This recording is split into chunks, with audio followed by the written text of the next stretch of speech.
Why was I whistling the theme to the Andy Griffith Show? Nobody knows. Hey guys, my name is Bobby. Welcome back to my channel, and today I'm going to be doing an unhaul. So I mentioned in my vlog that I was going to do an unhaul. This is the next one. Of course, me being totally normal, forgot to turn off my fan. The dishwasher is washing things because it's Friday. It's Friday. This video is due up today. I'm currently filming it today, and I will put it up today because, you know, procrastination is the booktuber's way, or at least it's my way, because I have shit going on. I had a phone call this morning that had to do with something with my dad. There's a lot of stuff going on. I have to go back to work tomorrow. Have to work at 2:30 in the morning. There's just things. But I remembered, shit, I gotta film. Plus, my husband took all of the books I'm gonna unhaul, which I already had in a bag because I pulled them off my shelf sometime earlier this week. He put them down in the storage unit, so I had to wait for him to be home because he has the fucking key to get it and bring them up so then I can officially unhaul them, because I haven't done an unhaul in a while, because usually it's like I read something, I don't like it, I put it in the bag. There's like 6 bags in the storage unit that needs to be donated. There is a used bookstore downtown that accepts them. It's like you trade them in for credit. The only issue with that is that I would have to find things there that I also want to read, and because I live in a very small town, I don't really see that. I guess I'd have to look around first and see if there are things that I would actually want to get with a credit. But the way it was explained to me is that you can't use full credit. It's like you can use credit as partial payment, but you still have to pay, I think, at least half of what you get, and then you just save the credit for next time, which I guess makes sense, whatever. But I need either that or donate them to the library, or my husband needs to drive me 45 to 50 miles to go to the nearest half-price books so I can just pretty much swap them out for new ones. But anyways, enough of that. Unhaul. I have quite a few here. Some of these you will have seen because they're ones that I've read, some of them not so much. All of these are either ones that I've read and I don't like and don't want to keep, or they're ones that have been on my shelf for a long time and I've honestly just lost interest. So let's get started. First book, I'm just pulling off the top of the stack, is Right Behind You by Lisa Gardner. This I got off a book outlet, I believe. Yeah, it was like one of those ones where it's like, hey, doing a book outlet haul, like got a couple that I wanted. This one was just extra. I've read Lisa Gardner before, but it was a long time ago, and it was in like mass market paperback. It was one of her detective series. This is a story about a girl who, like, I think her brother was accused of killing their parents or something like that, and he's in jail, but he's getting out. She's worried he's going to come get her. Something like that. It's been sitting there. It's never called to me. I'm getting rid of it. Next is The Glass Forest by Cynthia Swanson. Cynthia Swanson. This is another book outlet pickup. This, I think Kayla at Books and Lala read this at some point. Don't really remember. It was a couple years ago. I've had this for a couple of years. This is another thriller.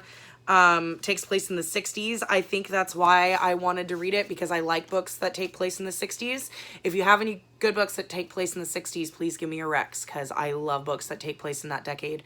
But yeah, this one, I don't even really know what it's about, and it's just been sitting there and I'm not going to read it. Next was another book outlet pick, and that's An American Marriage by Tayari Jones. I think that's how you pronounce it. Oprah's book club pick. This was, I don't remember if it won one of the Goodreads Choice Awards. I think it did, or it was in the running for literary fiction. This is a story about 2 black main characters. They're married. The husband gets accused of crime he didn't commit and gets put in jail. And this is about how they survive during that. And I believe it has something to do with, like, the wife falls in love with the husband's best friend or something, because he gets released once they realize he didn't do anything wrong and things are weird. I mean, this was one that was like an add-on at the end of a book outlet order. Like, I've heard people talk about it. I added it. I'm not really all that interested in it, so I'm getting rid of it. Next is one of my book of the month picks, and that is Before She Knew Him by Peter Swanson. Vicky read this. She only gave it like 3 stars. I've had it on a TBR, never picked it up.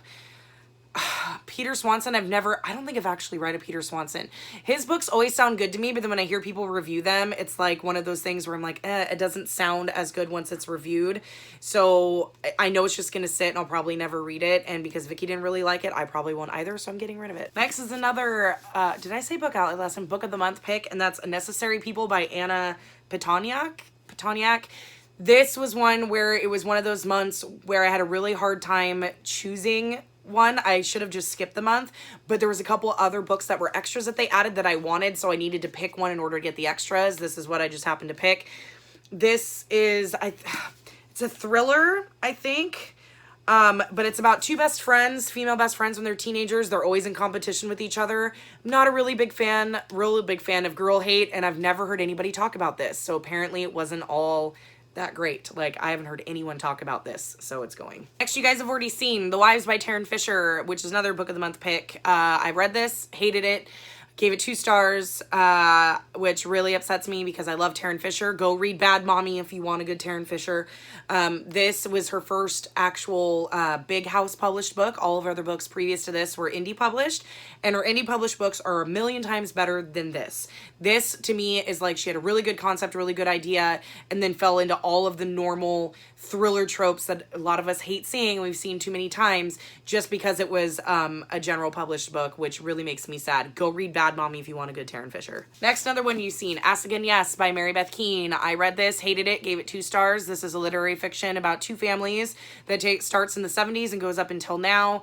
This is one of those literary fictions that if you just want to focus on all the bad shit that happens, go ahead and read this. If you want to know anything good that happens in these people's lives, don't read this because they never talk about it. It's glossed over, talked about for like 2 seconds, and then it's done, which really pisses me the fuck off because why, if you're going to write a literary fiction, you can focus on the drama and all the shit that's happening in the family, but I want to know the good stuff that happens too to balance it out because life isn't all bad. There is good too. This was not one of my favorites and I don't understand why everybody fucking loves it. It's going. Next, no surprise, Lock Every Door by Riley Sager. I have a love-hate relationship with Riley Sager. Actually, more of a hate.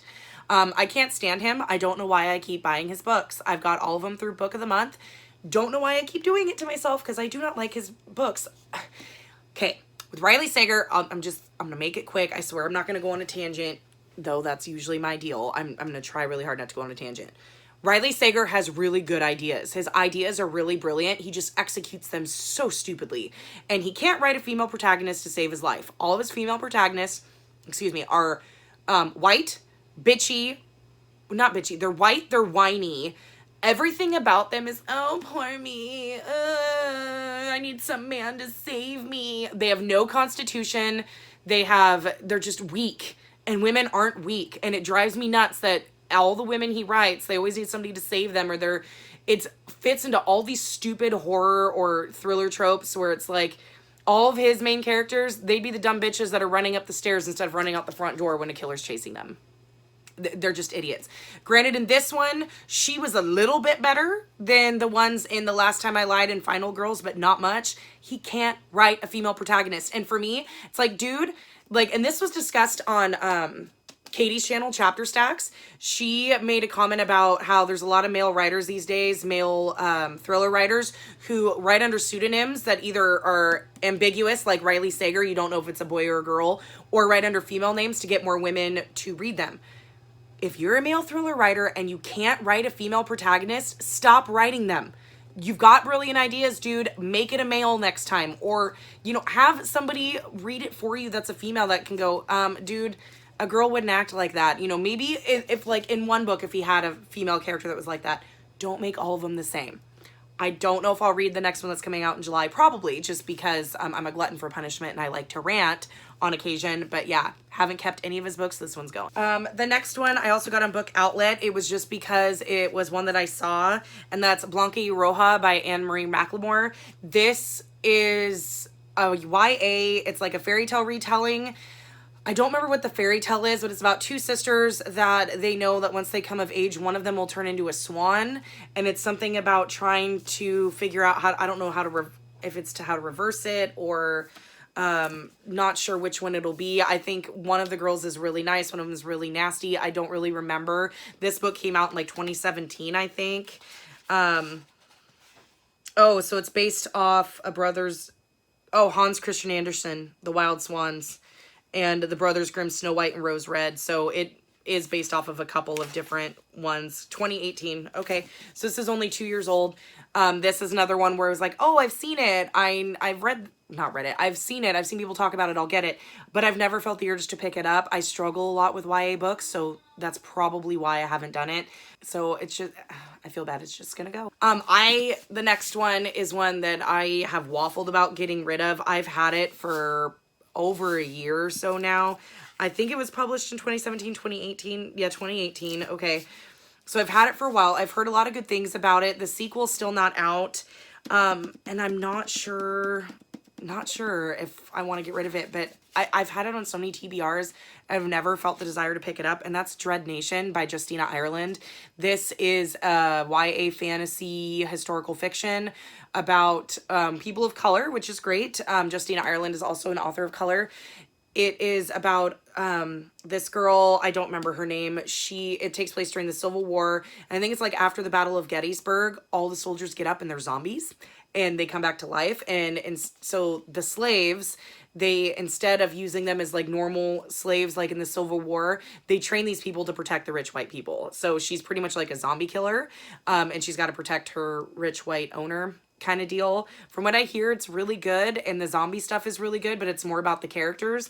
I mean, it looks good, and in theory I should really like it, but I struggle with YA, and it's just been sitting here for so long and I haven't picked it up. So, you know, if I'm not going to pick it up, I need more room for stuff that I'm going to read. Okay, the next are 3 in a series. I got these also off a book outlet, and it was when I was in a witch phase and I really wanted to read witchy books. Have I ever picked these up? No. So the first one is, these are all by Paula Braxton. So we have The Midnight Witch, The Winter Witch, and The Silver Witch. So I got all of these off a book outlet. Yeah, all of them off a book outlet. I've never picked one up. They're historical fiction witch stories that take place in like 1800s, usually in the wilderness kind of ish with like the witchy stories. It sounded like it was good. The reviews, looking at the reviews of these, none of these are really good or rated very high, and they've been sitting on my shelf for like 2 years. And I've been picking them up. I had been picking them up slowly from book outlet, and I've never once picked it up, and I've never once felt the need to read it. And now that I've got more into fantasy, like these books, I know I'm just never going to pick up. The next 2 are by the same author. I have 2 of these, both of them from book outlet, and I've never picked them up. It's like one of those thrillers that I never have, and they're both by Chevy Stevens. One is Never Let You Go, and the other one is That Night. Both of them from book outlet, of course. Ooh, if I can get them. Both of them are from book outlet. No idea what they're about. I just know they're thrillers. I know Chevy Stevens is a big thriller author, or used to be, and has written a lot of books that a lot of people like. But they've just sat there, and I just don't think I'm ever going to get to them. Next on the list was another book outlet that I think I got into it was another phase where I was like really into like royal and like nanny like stories. I don't remember what I read that had that in there. But anyways, this is The Royal Nanny by Karen Harper. This was one I just picked up. I think it was like $2 or $3. Historical fiction about a nanny who took care of, I think it's Princess Elizabeth, 1897. So yeah, it's a historical fiction. I'm never going to pick it up. I don't even know why I bought it. The next one, this one is one that I had debated getting rid of, but I never did. I got it because it sounded good. I think I pre-ordered it and I bought it off of Amazon because it just seemed like it would be a really good book. Nobody's read it though, which I find really interesting, and that's The Au Pair by Emma Roos. This is a thriller about an au pair, which I think is the French term for like a nanny. Maybe it's a little different, correct me if I'm wrong. But an au pair is somebody I know who takes care of children like a nanny. This is about children when they're in their teens or early 20s trying to figure out what happened to their au pair who disappeared while they were vacationing. It's drama, thriller, no idea. Never felt the desire to pick it up, and nobody talks about it. Next is When You See Me Read, and that's The Ruins by Scott Smith. Buddy read this with Vicky in the summer. I think it was in July. Read it in July. So either way, we read it sometime this summer. I hated it. I didn't hate it. I liked it, but I hated it. I didn't like the ending. Wait, no, the ending was, okay, I take everything back. The ending was was okay. Like, it wasn't terrible. I just didn't like the road to get there. It was not scary. I expected this to be scary. I expected it to be, it's a horror. I expected it to be scary. Like The Troop. The Troop freaked me out. That was gross. That was a good book. This was just kind of like, okay, that's it. That's the scary element. This is what okay. All right. It just wasn't scary. It wasn't badly written. It just wasn't scary. So I think I only gave it 2 stars, maybe 3. Getting rid of it. Next one was one that was on a TBR, never got to. It was also an add-on on book outlet just because I needed something. And that's Just Between Us by Rebecca Drake. This is a contemporary story about a woman who's being domestically abused. I believe her husband's abusing her. This tells the story of her friends, I think from her friend's point of view, trying to get her out of this very volatile marriage. Yeah, they're 4 friends, and I just I felt no desire to pick it up. I'm sure it's a good story. It's just, with where my tastes are going now, this isn't something I'm gonna pick up. 2 more. Vicky, don't kill me, but I'm going to unhaul The Marsh King's Daughter by Karen Dion. This is one Vicky read. I picked it up because of her. I read about, was it halfway or like 100 pages in? And then I just kind of lost interest and set it down. This is a story about if I remember right, a girl whose dad was a serial killer and is now in jail, and like the murders are happening again even though he's still in jail, or he gets out or something like that.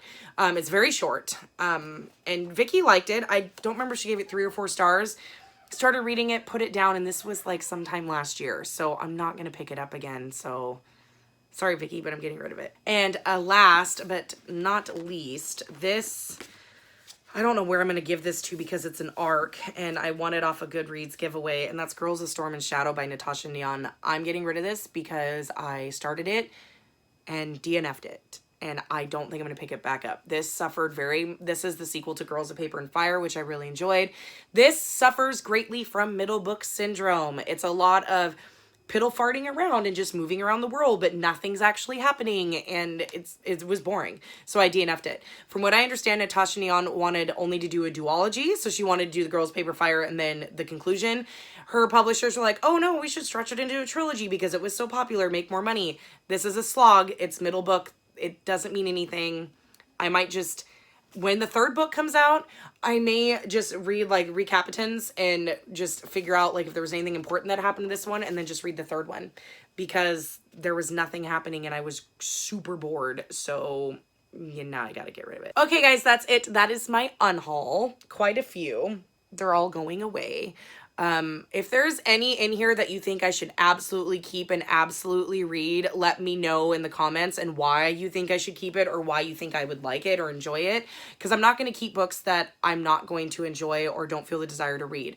But if you guys feel very strongly about 1 or 2 of these and you think that I'll absolutely love it, let me know and I will hold on to the 1 or 2. But as for the rest of them, they're going back into the storage unit until I can donate them.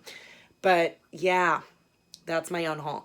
And hopefully I will be having a haul soon because I've got a whole bunch sitting in my cart that I really want to buy. But I'm also waiting because I want to make sure I have the money to, you know, frivolously throw at books before I purchase them. But that is it. Thanks for watching, guys. I haven't done an unhaul in a while. It's fun doing an unhaul. An unhaul to me, it's like, it's just a relief. Oh, goodbye. Go away books that I don't want anymore because now I can make room for ones that do, and totally defeat the purpose of having books to read because, you know, all of these I bought and paid for and didn't read, and now I'm going to buy more that'll sit there and hopefully I'll read them because that's always the hope. But then you get to the point where a lot of times that doesn't happen, and then you end up doing another unhaul, and it's just a cycle that goes round and round. And most of these I didn't read. There was what, 2 of them, 3 of them that I actually read, 4 maybe. Don't judge me. Anyways, that's it. I will see you guys in the next one. Bye.